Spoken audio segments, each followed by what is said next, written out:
Tô. Tô. Então tá. Agora tá gravando. Deixa eu ver. Agora tá gravando. Eu vou te pedir só para você me lembrar de eu salvar. Porque várias vezes eu já gravei, aí na hora de encerrar tudo, eu desligo e não salvo, entendeu? Aí eu perdi a aula, perdi um monte de coisa. Tá bom. Então olha só, é para você ficar descontraída, tá? Não tem nada demais. Ai, ai. É porque a gente já conversou muito sobre isso. Aí eu falei assim, nossa, eu vou falar com ela. Se ela topar, aí eu vou gravar. Então você vai ser a primeira pessoa que eu vou gravar e vou fazer isso, né? Vamos dizer assim, Tá. esse processo. Então olha só, vamos começar com uma oração, tá? É, é um momento importante, porque é um momento que é um momento espiritual, tá? É um momento em que a gente vai falar com o nosso Pai Celestial e é um momento que a gente pode estar definindo a nossa vida eterna. Então, é importante a gente começar com essa oração, tá bom? Então, eu vou pedir para você fechar os olhos e a gente vai orar. Senhor Deus, eu te agradeço por esse momento em que eu tenho a oportunidade de conversar com a minha amiga Andréia, uma amiga que o Senhor colocou na minha trajetória, na trajetória da minha vida. Nós temos, Pai, um amor, um cuidado um com o outro especial. Antes eu te peço, Senhor, que se porventura houve qualquer mágoa, que o Senhor venha nos lavar o coração, lavar com teu sangue. Eu aqui já me coloco à disposição para pedir perdão a qualquer coisa, meu Deus. Mas eu entrego esse momento a Ti porque é um momento especial, é um momento em que nós vamos falar da Tua palavra, é um momento que nós vamos falar do Teu Filho Jesus e da obra que Ele veio fazer aqui na terra. Então, Senhor, eu te entrego a minha vida, a vida da Andréia, e que Teu Espírito Santo possa vir sobre nós, meu Deus, nos revelar a Tua justiça. Em nome de Jesus, amém. Amém. Então vamos lá. Então, assim, eu vou ler essa parte da Bíblia porque ela vai falar algumas características importantes a respeito de Jesus, tá? E aí eu vou começar. O título é O Paralítico de Cafarnaum. E aí o versículo 1 diz assim: E alguns dias depois entrou outra vez em Cafarnaum, e soube-se que estava em casa. E logo se ajuntavam tantos que nem ainda nos lugares junto à porta cabiam, e anunciava-lhes a palavra. E vieram ter com ele, conduzindo um paralítico trazido por quatro. E, não podendo aproximar-se dele, por causa da multidão, descobriram o telhado onde estava, e, fazendo um buraco, baixaram o leito em que jazia o paralítico. E Jesus, vendo a fé deles, disse ao paralítico: Filho, perdoados estão os teus pecados. E estavam ali assentados alguns dos escribas, que arrazoavam em seus corações, dizendo: Por que diz este assim blasfêmias? Quem pode perdoar pecados, senão Deus? E Jesus, conhecendo logo em seu espírito que assim arrazoavam entre si, lhes disse: Por que arrazoais sobre estas coisas em vossos corações? Qual é mais fácil, dizer ao paralítico: Estão perdoados os teus pecados, ou dizer-lhe: Levanta-te e toma o teu leito e anda? Ora, para que saibais que o Filho do homem tem na terra poder para perdoar pecados, disse ao paralítico: A ti te digo, levanta-te, toma o teu leito e vai para a tua casa. E levantou-se e, tomando logo o leito, saiu em presença de todos, de sorte que todos se admiravam e glorificavam a Deus, dizendo: Nunca vimos tal coisa. Alguma dúvida por enquanto? Muito não. É uma passagem que quando eu estava pensando em conversar com você, me veio ela na mente, principalmente por um motivo. Eu me lembro que a gente conversou lá na Quinta da Boa Vista e você falou assim com admiração: Nossa, vocês veem Jesus como Deus. Não sei se você se lembra disso. E, Lembra? E aqui fala Filho de Deus, né? e quem tem poder para perdoar pecados senão Deus, né? É o que vem escrito aí.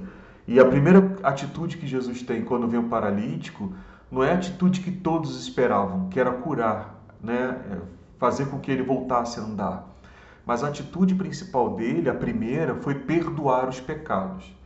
E aí tem duas observações aqui. A primeira é que os próprios fariseus fazem, né? O que estão acompanhando ele. Dizem que é blasfêmia. Por quê? Porque eles argumentam, quem é que tem poder para perdoar pecados senão Deus? Então Deus aqui, Jesus aqui está revelando uma faceta dele de Deus, um aspecto que ele é Deus. Porque aquele que tem poder para perdoar pecado é só o próprio Deus. Mas não é só essa faceta. Existe uma outra faceta que ele afirma aqui como Deus. Porque ele entende que eles estão arrazoando isso, estão pensando isso, em silêncio no coração deles. Eles não pronunciam. Porque a palavra vem dizer aqui, depois, vem dizer o seguinte, ó. E Jesus, no versículo 8. E Jesus, conhecendo logo em seu espírito que assim arrazoavam entre si, lhes disse, por que arrazoais sobre essas coisas em vossos corações? Então ali era um pensamento. Você está escutando? Acho que paralisou. Ah, tá. Desculpa. Não, porque paralisou aqui a imagem. Então ali Jesus estava sondando o coração deles e viu que eles estavam, na mente deles, fazendo esse julgamento. Então revela um outro aspecto de Deus, Jesus como Deus, que é a onisciência. Então, assim, o que a gente vê desse versículo aqui? A gente vê Deus se afirmando, Jesus se afirmando que é Deus. Segundo, qual foi a primeira preocupação dele? A preocupação dele não foi curar. A preocupação dele primeira foi perdoar os pecados. Não está dizendo aqui que a condição de paralítico dele estava atrelada ao pecado que ele tinha, não é isso. Mas o que me espanta e o que era normal de todo mundo, e até a expectativa dos amigos de levarem esse paralítico, era ver Jesus curando. E é interessante isso, porque se os amigos entendiam que Jesus podia curar aquele paralítico, é porque eles já tinham observado essas ações de Jesus em algum outro momento. E aí leva aquele amigo até Jesus para ele ser curado. Isso aí tem uma gama de coisas para ser falada, né? A questão assim da importância da amizade, a importância de amigos que levam a gente até Deus, mesmo nós estamos paralisados espiritualmente na nossa vida. Mas aqui, para a nossa conversa, o mais importante aqui é que Jesus, primeiramente, se preocupa em perdoar os pecados. E assim... Posso fazer uma Pode. observação?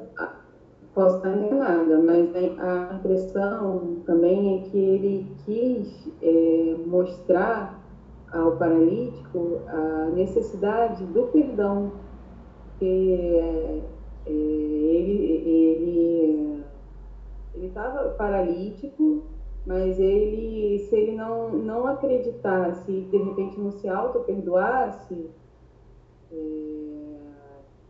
foi necessário Jesus dizer para ele que ele estava perdoado, porque muito provavelmente para esse paralítico existia uma culpa, né? uma consciência. Para você tem que ter um arrependimento também. Eu estou querendo, acho que a palavra é essa, arrependimento. Houve o arrependimento dele, mas Jesus chegou e disse a ele, né? Você chegou a pensar por esse viés? Sim, só há perdão de pecados se houver arrependimento pelos pecados. Eu entendo a sua linha de pensamento.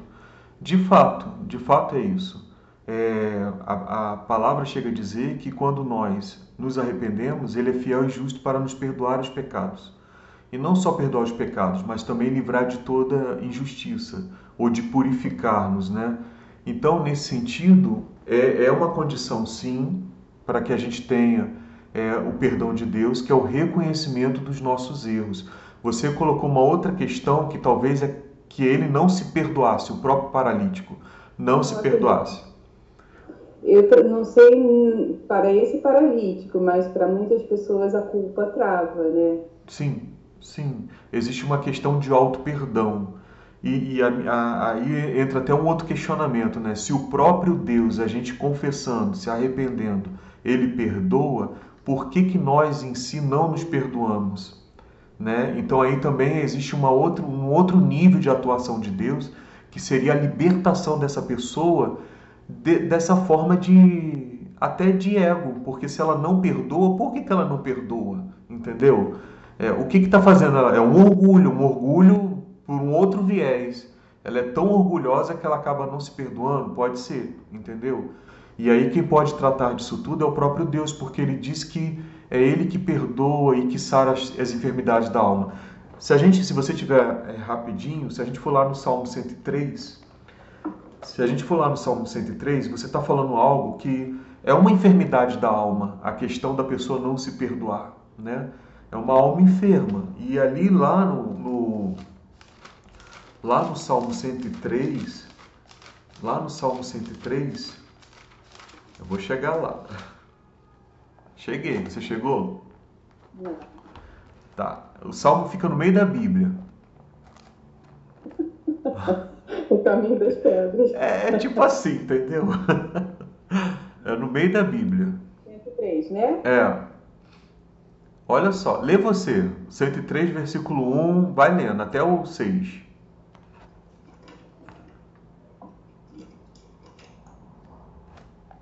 103, versículo 1. Salmo de Davi. É. Bendize, ó minha alma, ao Senhor, tudo que há em mim, bendiga o seu santo nome. Glorifica ao Senhor, ó minha alma, e não esqueça de todos os seus benefícios. Quem perdoa todos os teus pecados e cura todas as tuas enfermidades. Quem redime tua vida da cova, quem te coroa de amor e misericórdia. Quem satisfaz teus desejos com bens, de modo que tua mocidade é renovada como a da águia. O Senhor faz justiça e julga todos os oprimidos. Ele fez conhecidos seus caminhos ele fez conhecidos seus caminhos a Moisés, seus feitos aos filhos de Israel. O Senhor é compassivo e misericordioso, lento para a ira e misericordioso. Até aí. Até aí, porque o que a gente quer é logo assim. Aqui é Davi falando para a alma dele. Eu estou falando de um homem da antiguidade que reconhece que existe uma alma, o que a gente hoje chamaria de psique. É ele conversando com ele mesmo, sabe? Ele conversando com a própria alma dele. Mas ele fala uma coisa aqui que é interessante, olha só. Ele diz assim: bendize, ó minha alma, ao Senhor, e não te esqueças de nenhum dos teus benefícios. Aí ele vai listar esses benefícios. É ele que perdoa todas as tuas iniquidades, pecados, né? E sara todas as tuas enfermidades. Então, as enfermidades das nossas almas, quem tem poder para curar ela é o próprio Deus. E ali, quando você falou que há dificuldade de perdão próprio, é uma enfermidade da alma e que aí é um novo nível de atuação de Deus para curar essa enfermidade. Era só para esse parêntese, por isso que eu fui ali, entendeu? Mas voltando lá no paralítico, então assim, como você falou, nós temos que ter esse momento de reconhecer os nossos erros e, assim, a gente não tem condições de contabilizar. A gente não tem condições de chegar lá, desde lá, vamos lá, de 8 anos, né, de 13 anos que a gente começa a ter uma consciência e ficar contabilizando esses erros. Mas é fato que o Senhor nos perdoou de todos esses erros. Por quê? Porque... Parece que está gravado na consciência. Hã? Parece que está gravado na consciência. Tá. Né? E a Bíblia fala sobre isso. A Bíblia fala que os nossos pecados estão gravados com ponteiro de ferro no nosso coração. Isso está lá em Jeremias. Eu dizia no sentido, bom saber, mas eu dizia no sentido de o que é certo, fazer, o que é justo fazer. Parece que está gravado na consciência. Sim. Deus encerrou na nossa consciência juízos, o que é certo, o que é errado, assim. Agora, algumas pessoas, elas acabam negando essa consciência, negando esse termômetro que Deus colocou no nosso coração. E existe um capítulo específico que fala que essas pessoas que sufocam essa consciência, essas pessoas vão se tornando cada vez mais como animais, entendeu? Até que uma das atitudes de Deus, ele é longânimo, como você leu aí. Ele tem um ânimo prolongado para perdoar, mas chega também um limite. Existe um limite que se ele passar desse limite, ele passa a ser permissivo. E aí entra o fator justiça, porque tudo que a gente planta, a gente colhe. Existe a lei da semeadura. Mas o que Deus está falando aqui é o seguinte, que existe ali as nossas dívidas, elas estão como se fossem gravadas no nosso coração, porque o nosso coração se assemelha a um coração de pedra, é um coração de pedra. E a única forma de Deus transformar a gente é tirando esse coração de pedra e colocando um coração de carne. Foi por isso que ele falou para Nicodemos: Nicodemos, você sabe a lei, você é religioso, você pratica jejum, sabe? Você pratica esmolas, mas te falta uma coisa: nascer de novo. Essa expressão nascer de novo, no entendimento do Evangelho, é justamente isso. É tirar esse coração e colocar um coração novo. Então Jesus, a obra que ele veio fazer é justamente essa. Quando a gente reconhece ele como Senhor e Salvador, e por que a gente faz isso? Porque ali na cruz, eu acho que eu já conversei isso com você, é um julgamento. A gente romantiza muito aquele momento. A gente foca muito, ele era bonzinho, ele sofreu, ele andou calado. Isso era uma missão dele. A missão dele era justamente essa, nesse primeiro momento: vir como uma ovelha muda. Por quê? Porque o próprio João Batista já diz o que ele seria. Ele seria como um cordeiro de Deus que tira o pecado do mundo. Então ele vem como esse cordeiro e ele precisa ser julgado em nosso lugar. Mas ele só consegue ter essa posição, essa capacidade de nos substituir, porque ele foi tentado em tudo, como homem, e não concebeu nenhum pecado. Ele não deu oportunidade para pecar. Então, até no momento do Getsemane, ele fala: Senhor, se for possível, aparta de mim esse cálice. Contudo, não se faça a minha vontade, mas a tua vontade. Naquele momento ali, ele está se preparando para se ofertar o corpo dele como sacrifício para Deus. Por que isso? Porque existe uma lei lá atrás. Está paralisado. Ah, não, piscou.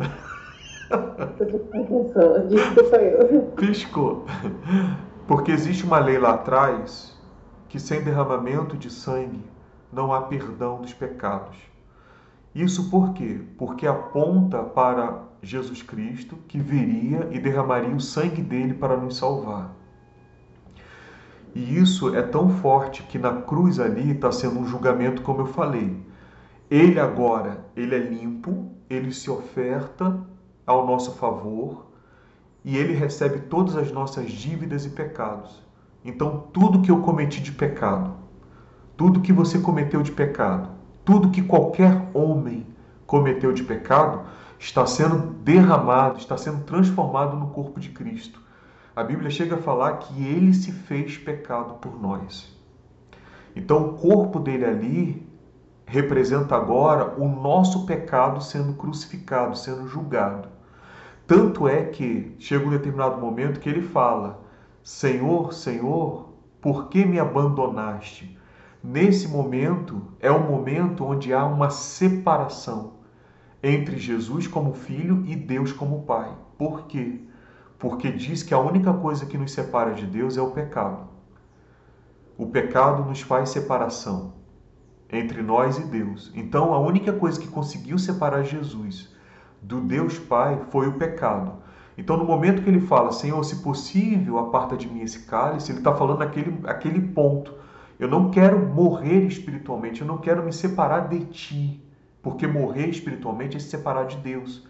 Então, todos nós estamos separados de Deus assim que nascemos. Mas nós temos uma provisão de salvação, e essa provisão de salvação é através de Jesus. Por quê? Porque como os nossos pecados foram julgados ali na cruz, não se exerce dois julgamentos para o mesmo erro. Então agora Jesus faz o seguinte: olha só, a minha justiça eu entrego para aqueles que aceitarem que eu fui pecados por eles, entendeu? Então agora, todos aqueles que reconheceram que a única forma de se aproximar de Deus a única forma de ser salvo é crendo nesse sacrifício de Jesus Cristo, essas pessoas agora vão receber, por isso que é a graça, por graça, a justiça de Jesus Cristo. Então diz que ele foi feito pecado para que nós fôssemos feitos justiça de Deus. Por isso que quando Deus olha aqueles que creram no sacrifício do seu Filho, esses que creram são chamados de justos, estão justificados, porque é uma sentença jurídica. E aí não basta só isso, a gente também tem que crer que ele ressuscitou. Então ele vai, desce à mansão dos mortos, lá ele tira a autoridade daquele que tinha o domínio sobre nós, o próprio diabo, e ali ele tira essa autoridade e o Espírito Santo vai lá e ressuscita ele. E esse mesmo poder do Espírito Santo que ressuscitou Jesus dentre os mortos está sobre nós e é capaz de nos ressuscitar no momento certo, quando ele voltar, porque Jesus ainda vai vir. Ele veio como cordeiro, como ovelha muda, mas depois ele vai vir como juiz nessa terra. Então, nesse primeiro momento, o próprio Criador se aniquila para ser crucificado.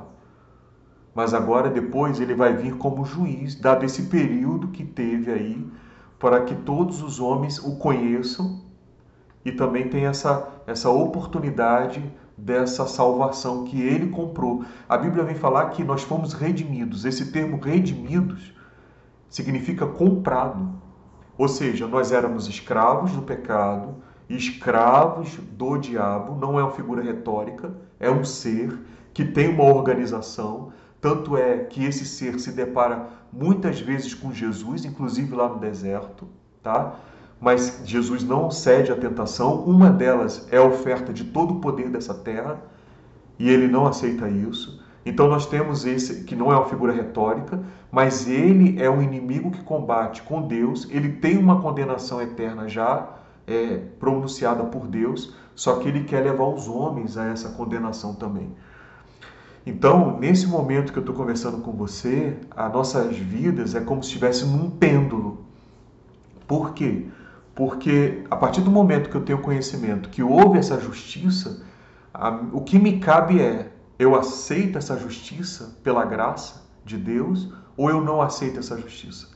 Eu creio que esse sacrifício que Jesus fez, ele é pleno, é suficiente para me resgatar não só do inimigo, não só do poder das trevas, mas ele também é suficiente para me resgatar da minha própria ambição, das minhas próprias cobiças, das minhas próprias fraquezas, sabe? Ou aí é uma outra vertente um pouco sensível, tá? Ou eu vou crer que os meus atos de justiça, os meus atos de caridade é que vão me levar até Deus. Porque esses atos de justiça que nós cometemos, ou atos de caridade que nós cometemos, ele já tem que ser uma vertente do agradecimento que nós temos dessa justiça já feita por Jesus. Tem que ser desinteressado, né? Não como créditos. Ah, Senhor, estou abrindo crédito. Né? Não condicional, mas espontâneo. Senão não tem. Tá me ouvindo? Tô ouvindo. Senão, paralisou, mas eu... paralisou. Senão não tem propósito substancial, não é isso que Jesus vem colocar. Não, a caridade é importante, sim, mas desde que espontânea. Caridade é o amor em ação. E assim, é uma expressão do amor, né? Por isso tem que ser desinteressada. E eu acho que ninguém sozinho consegue. É muita presunção, né? Tantas fraquezas que a gente tem ainda. Achar que só pelo ato.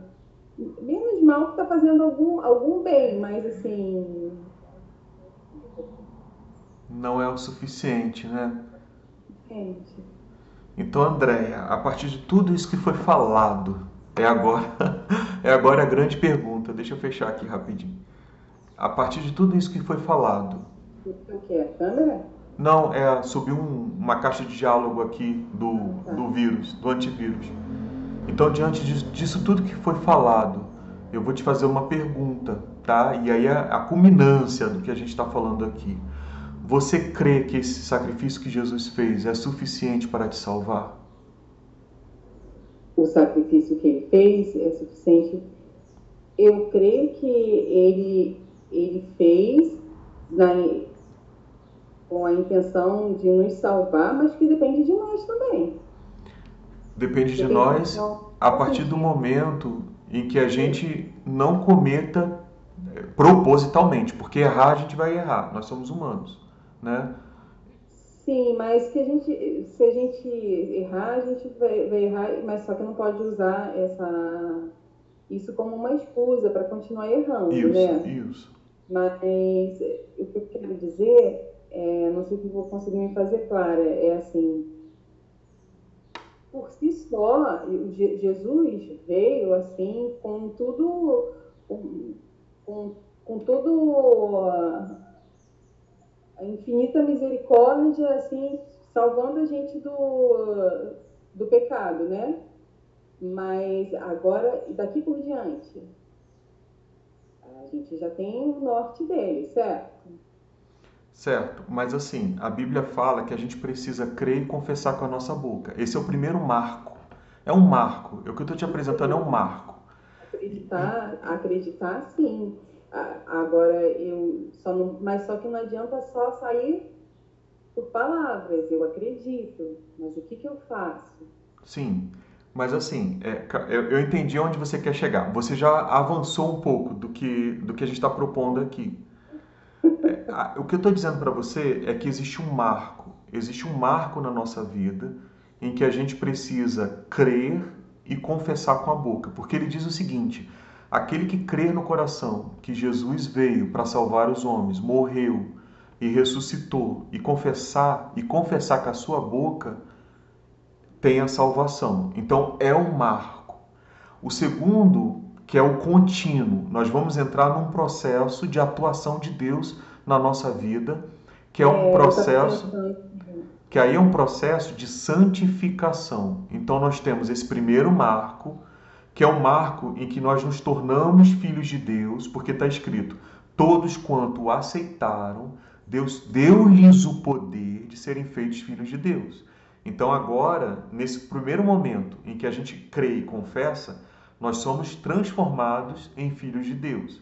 E agora vem um processo de santificação, porque Deus fala: sem santificação não veremos a Deus. Ninguém depois desse primeiro momento que confessou vai usar isso como excusa, como você falou, para continuar no erro. Ah, já tenho lá, Jesus me salvou, não é isso. Porque o próprio Deus, lá na frente vem falar que é como se a gente estivesse crucificando ele de novo, como se a gente estivesse pisando nele de novo, entendeu?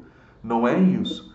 Mas agora a gente vai ter um poder de Deus para sermos feitos filhos de Deus e poder sobre esses erros, esses vícios que vêm sobre nossa mente para tentar nos dominar. E a partir de agora você tem uma condição de batalha como filha de Deus, porque vai te ter à disposição, vai ter à disposição, talvez eu esteja adiantando muito, mas vai ter à disposição para você uma armadura de Deus, que tem, depois a gente pode falar sobre isso, lá em Efésios, tem uma armadura, porque a guerra, a batalha continua, entendeu? E você agora, como filha de Deus, você vai ser dotado de uma armadura para fazer outras pessoas terem o mesmo entendimento e trazer elas para o reino de Deus. Então não é só para mim, não é isso. Deus não convocou os apóstolos para que eles tivessem conhecimento e esse conhecimento só ficasse neles. Por isso que os apóstolos começam a divulgar o ministério, vamos dizer assim, de Paulo era justamente esse: converter os homens das trevas para o Filho de Deus, entendeu? Então é uma função nova sua como filha de Deus. Você vai ter essa armadura para lutar contra esses espíritos malignos. Você vai ter armas espirituais até para fazer com que todos os pensamentos seus que não queiram obedecer a Jesus venham ser cativos e venham obedecer a Jesus. Então você vai ser equipada a partir de agora a ser uma filha de Deus e ao mesmo tempo não só ajudar os homens na forma física, mas principalmente na vida espiritual dessas pessoas, entendeu? É isso. E tudo isso é lá na frente, mas o marco agora, que eu já até me expandi um pouco, mas como você tá deixando eu falar, eu tô falando. Tá. O marco agora é esse, Andréia.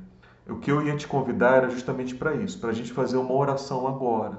Uma oração que a gente vai pedir perdão a Deus pelos nossos pecados.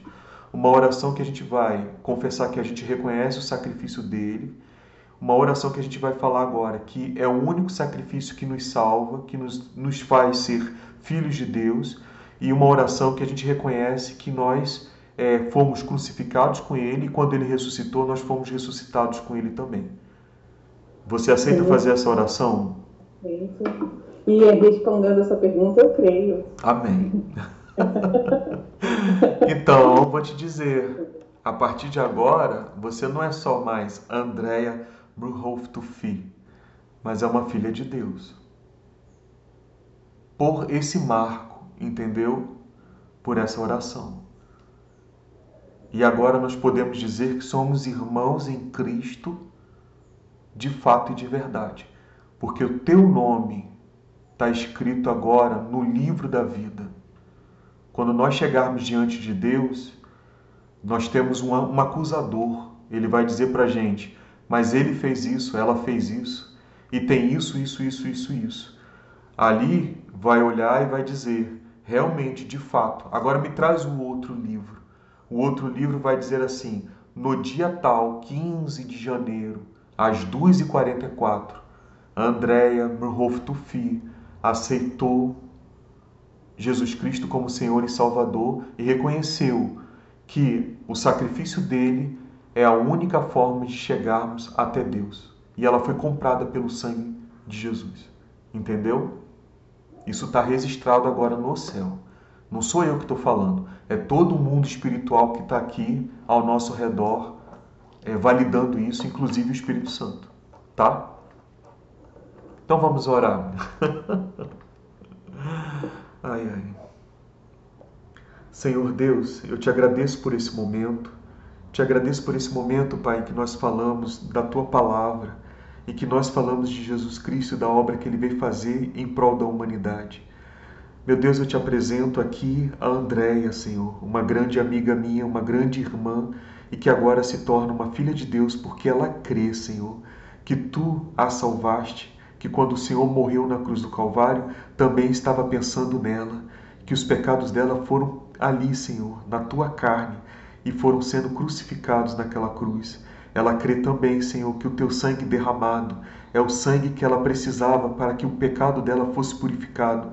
Esse sangue, Senhor, está agora lavando a vida dela, lavando a alma, a mente, o espírito e o corpo dela, Senhor, e purificando ela de todo pecado, de todo mal, Senhor.